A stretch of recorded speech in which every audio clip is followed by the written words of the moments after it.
Welcome to Slow and Steady, a podcast where you get to follow along as we figure out how to build and run a SaaS. I'm Brian. And I'm Benedikt. Each week we'll give you an honest peek into our lives as we work on our products and keep the lights on by reselling Halloween candy. Today is November 3rd and I am tired. This is episode number 65 and I am feeling anxious. I have no idea why that could be. It's a big, oh gosh, yeah. It's a big day today. I'm so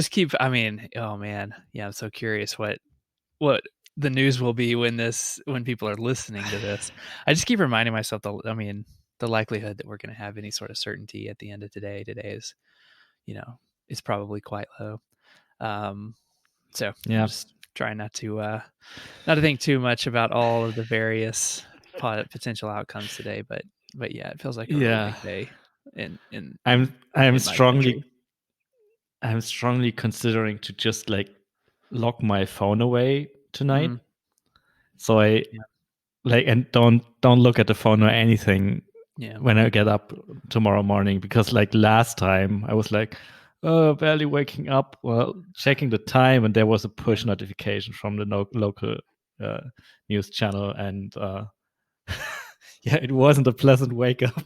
No, it wasn't a pleasant going to sleep 4 years ago either. I don't know, man. I mean, I feel like,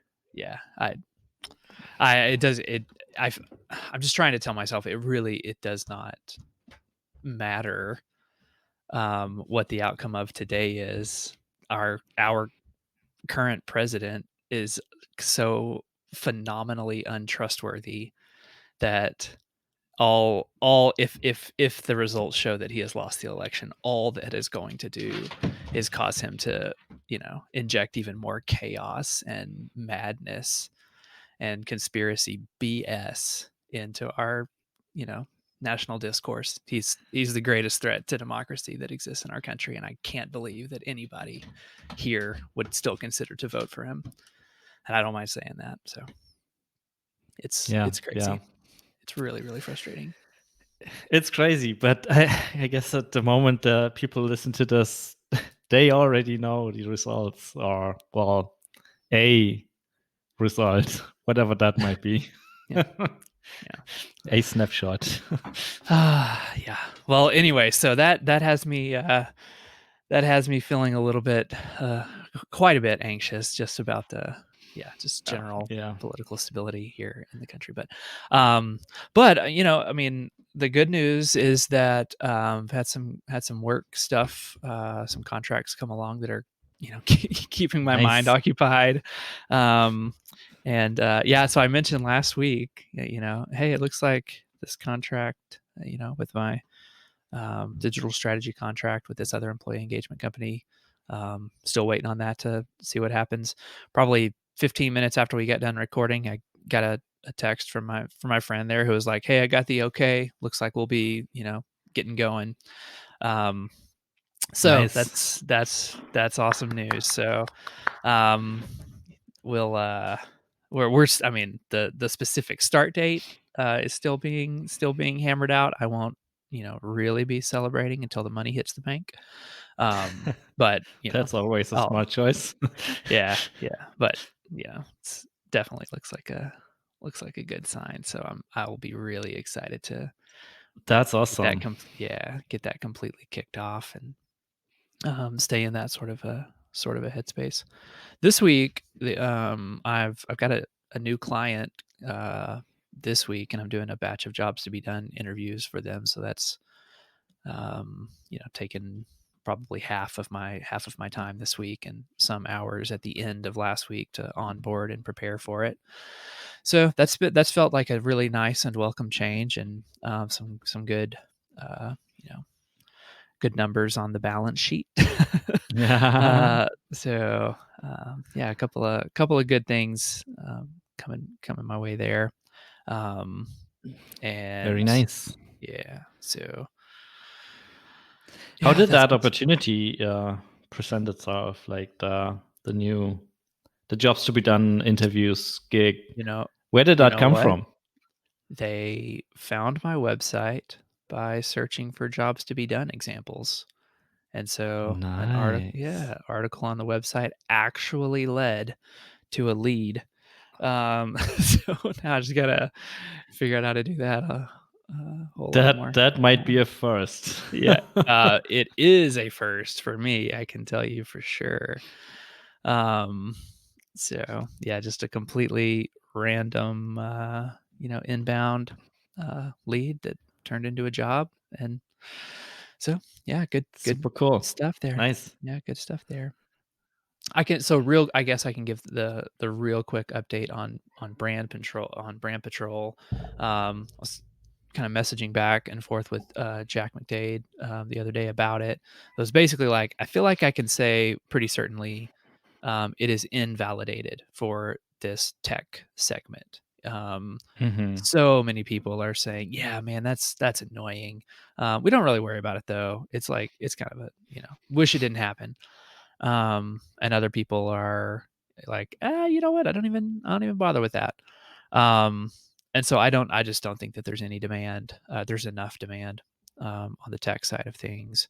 What I was starting to, try and find um, you know, get some a little bit more validation is from the, you know, Shopify brands or Shopify, companies, businesses who are Yep. doing really good, $1 million ARR and struggle on a daily basis with protecting their IP.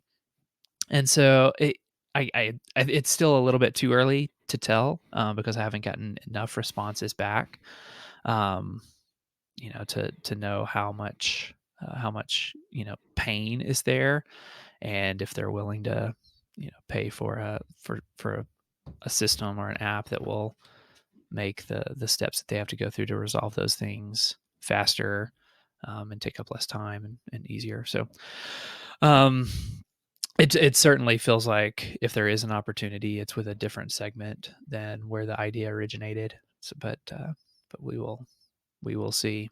Um, and I think that's it's where things stand right now. Interesting. Yeah. What are the next steps on Brand Patrol then? Some more follow-up emails. So I sent out a bunch of emails, and so I need to just continue to follow up until I can get a, hey, can we talk about this later? Or nah, this isn't a problem. So I mean, right now, Mm. I can't tell if low response rate is because these are cold outbound emails, or low response rate because there's just not a lot of pain there. Mm. So I'm just not reading anything yet into the response rate as a Mhm. invalidation, because it's Yeah. it's part of the process that a lot of people just don't respond, and that doesn't mean that it isn't a problem. It means that you're doing cold outreach. So um, yeah, so that's, good question. The next step is to continue to follow up. Yep. Nice. Yeah. Anything else that's new with you this week? Or I not mean, I not new, but interesting? yeah, no, I said, I mentioned last week that I was just trying to find, some projects that would reintroduce some fun and enjoyment, into things. And so continuing to do a bunch of follow up emails with board game publishers, and a few of those continue to kind of like develop into warmish leads. Um, and so I've got one actual, it's a small project, but it's really fun to work on for one publishing company. That's basically like, I think I mentioned this, like a web app, a small little tool that will let their customers create custom cards for their games. So just about wrapped up on that, and that'll be I think helpful to kind of show around as I'm continuing to send out cold emails to other folks, trying to see if there's some needs that we can work on together. Um, but more than it being any sort of like practical thing, it's actually just a whole lot of fun to do. That's Um, nice. yeah, yep. And let's see, that's pretty much it. I've been spending a fair amount of time getting ready to go to the Grand Canyon. I leave Saturday at 4 a.m. we will, gosh, we will see whether or not this was a good idea timing wise or not. Who knows what the news is going to be like Saturday. Just dropping into a canyon that has absolutely no option for service is either going to be the best thing in the world or suboptimal. I have a feeling that it might be a very smart decision to just drop off the grid entirely for how long are you staying? A week? 1 week. Yeah. Sounds like a good thing to do. it really probably is a good thing. I can't wait. I really can't wait. It was one of the highlights of the year last year. So this will be similar to what you did last year?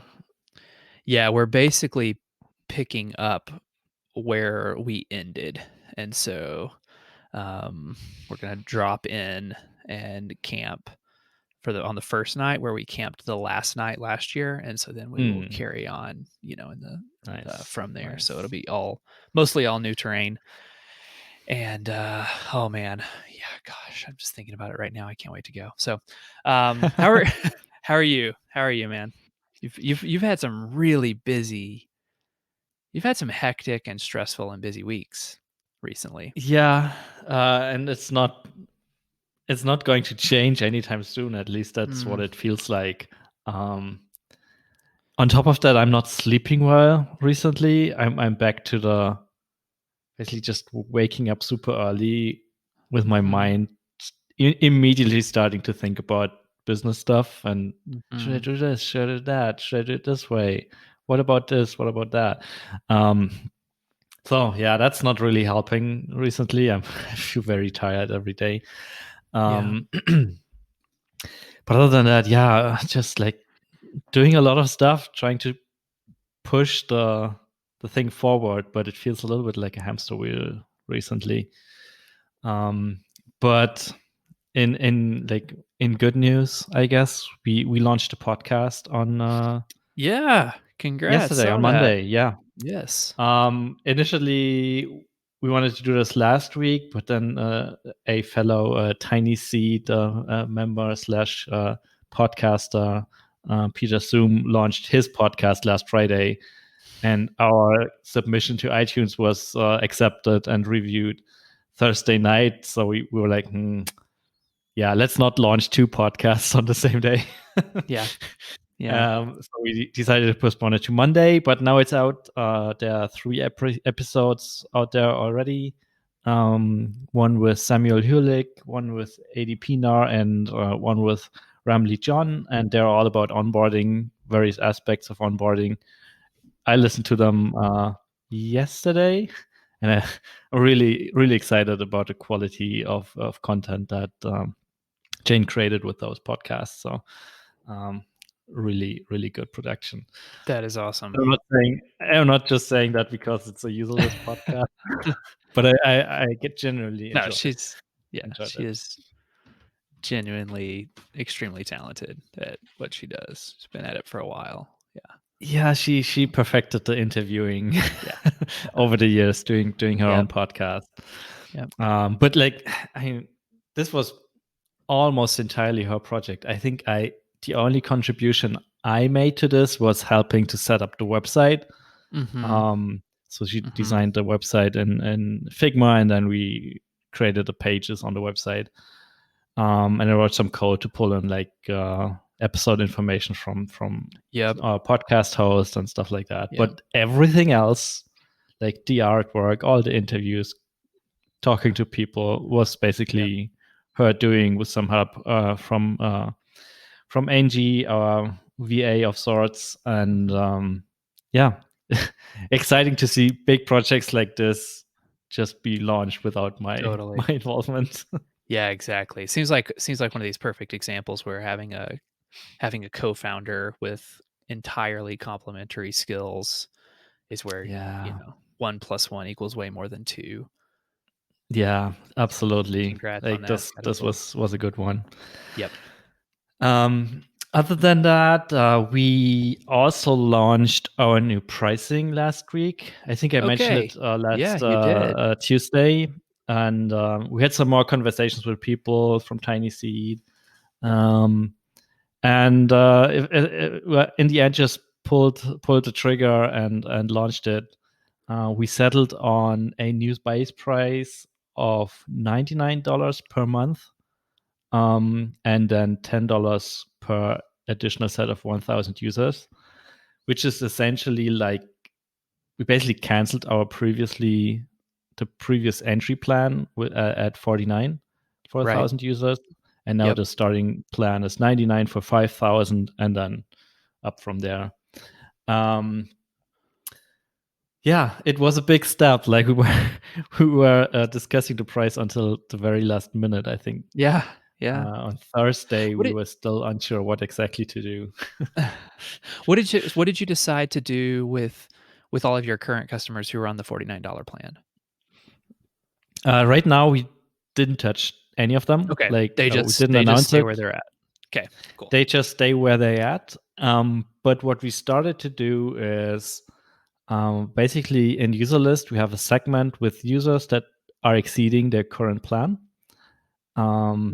So that we know like who should be upgraded, and we send people an email in that, like people who are above the plan limit, basically send them an email telling them we'll lock them in at their current price, what they've been paying, but instead of upgrading them to the next higher plan, we are basically switching them to the overage model. So they still pay their baseline price, but then per additional 1,000 users, they pay $10, which is a little bit cheaper for people on plans like above the 99 level. They then have a higher base price, but assuming that their number of users isn't drastically declining, they get a slightly better rate with the overage. And that's what we've been doing. And we sent out, I think, like 5 or 6 emails so far and moved people over to that sort of legacy overage combination plan. And so far, no complaints. Great. Which great is either a good thing or I don't know. People didn't read the email or didn't understand the email, or I don't know, whatever. But the result of all of that is that MRR is actually a little bit up. All right. Party. So that's encouraging. However, the downside is since we changed the pricing on Friday, we didn't get any new trials. All right. Which and how many would you have expected to have gotten if you had not touched pricing? Just as we don't get that many trials. I think we get like 20 or so per month. Okay. So it's not necessarily unusual just yet. Yeah. But what's interesting is we get, like previously we'd get a couple of signups who started the sign-up process but then stopped at the credit card form. Okay. So we have like 3 steps. One is user creation, second is account creation, and then it's billing details. And a bunch of people stop at the credit card sign-up form. And that's not happening anymore. So okay, interesting. Yeah, people kind of, I don't know. I mean, in a way, it's a good thing. We got rid of the tire kickers who just wanted to give it a try, and then it's a credit card up front, and then dropped out. Now that's not happening anymore. But also, like so far, nobody started a new trial. Right. Yeah, I'm not entirely sure if but still early. I mean, yeah. We have to see. Yeah. So you would have expected, just to be sure I'm understanding, you said like 20 a month. So you would have expected 1 or 2 between Friday and today, not like 10. So it's not as if it's okay. But it's not a lot, but like there's a few other things that seem like yes, you've definitely put in a higher hurdle to jump over, which there's definitely a higher hurdle in there. And maybe the price is too high right now, but I think it's too early to tell for sure. For sure. Yeah. Also, our traffic might not be super aligned anymore because previously we were really targeting like early stage startups, which maybe we're moving away from a little bit. We also, by the way, increased the price for a starter plan. It's now at $29 per month for 100 users instead of 9. So yeah, I mean, I guess we have to see. We'll give this at least another week or two. And then see kudos. If we still don't get any tries, then maybe we should consider switching to something else. Yeah. I mean, probably so. I mean, I was going to say kudos to you all because, I mean, everybody says you should be experimenting more with pricing, but it's just really scary to do. And it can be complicated and hard to do, but the more you do it, perhaps less overwhelming it feels for you to roll out new pricing models. And so one of the things we try to one of the goals with the new billing implementation was to allow for more experimentation, so that we could just have a couple more plans and then just put them in there and see what happens. So yeah, I mean, let's wait a little bit and then see what happens. On the concierge setup thing, we had some movement. We had the first call with the customer I mentioned last week, and currently setting up their account, and it's already becoming a good exercise in a way, because previously, all use cases we'd come up with were either our own or some made up thing that we imagined people would need. And just by having a real customer closely working with us to set up things is so much more helpful in figuring out what maybe is missing, what's maybe a little bit too complicated than it should be. So I think the exercise of just more hand holding and more interactions already paying off. We also probably have a second customer that we will be onboarding. Nice. And we learned a lot of objections from them because they mentioned that they were initially reading our offering and then had so many questions about it that they decided not to move forward with it at all. But after some back and forth on, for what reason? What about it made them hesitant rather than, oh, this sounds like a great deal? Yeah, it was mostly questions around how is the actual implementation going to work? Who will be doing, who will be accessing their code base? What will they do in there? Got it. Does the person who is doing that have any clue about the framework they're using, the architecture, all those questions? I mean, in hindsight, they are kind of obvious, but we didn't address them properly. So it was helpful for that. And after some back and forth on Twitter DMs, looks like we are going to actually jump into their code base and set up the integration. Still have to review the consulting agreement they sent over later today. But it's starting to work, I guess. Especially getting some learnings out of it. It should be good. Yeah, for sure. I mean, being a userless customer yourself, jumping into somebody else's app and seeing what happens when you try to add.